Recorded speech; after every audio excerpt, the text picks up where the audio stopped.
ಗುರ್ತಾಯ್ತು ಇವ್ರು ಪಾಂಡವರಂತೆ ಗುರ್ತು ಹಿಡಿದ್ರು ಅಂತಂದ್ರ ಮತ್ತ 12 ವರ್ಷ ವನವಾಸ ಮತ್ತ 1 ವರ್ಷ ಅಜ್ಞಾತವಾಸ. ಈ 1 ವರ್ಷ ಅಜ್ಞಾತವಾಸಕ್ಕೆ ಹೋಗ್ಬೇಕಾದ್ರೆ ಅವರು ಈ ಬನ್ನಿ ಹಬ್ಬ ಬನ್ನಿ ಗಿಡದಾಗ ತಮ್ಮ ಮತ್ತು 1 ವರ್ಷ ಅಜ್ಞಾತವಾಸ ಎಷ್ಟೆಷ್ಟೋ ಪೂರ್ಣಗೊಳಿಸಿ ಮತ್ತ ಯುದ್ಧಕ್ಕೆ ಹೋಗ್ಬೇಕಾದ್ರೆ ಆ ಬನ್ನಿ ಗಿಡ ಪೂಜೆ ಮಾಡಿ ತಮ್ಮ ಆಯುಧ ಕರ ಹಿಡ್ಕೊಂಡು ಕೇಳ್ಕೊಂಡು ಯುದ್ಧಕ್ಕೆ ಹೊರಡ್ತಾರೆ. ಇದು ಪೌರಾಣಿಕ ಹಿನ್ನೆಲೆ. ನಮ್ಮ ಮನೆಗೆ ಎಲ್ಲರೂ ಘಟ್ಟ ಆಗ್ತಾರೆ.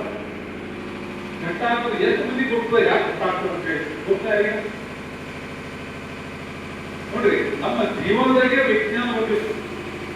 ನಮ್ಮ ಪೂರ್ವಜರು ಅಂತ ರಾತ್ರಿಕರಣ ಓದೋದೇ ಅಂತ ರಾತ್ರಿಕರಣ ಓದೋರು ಇನ್ನ ಬೇರೆ ಬೇರೆ ಮನೆ ಹೋಗಿ ಭಿಕ್ಷೆ ಬೇಡಿ ಬೇರೆ ಬೇರೆ ಮನೆ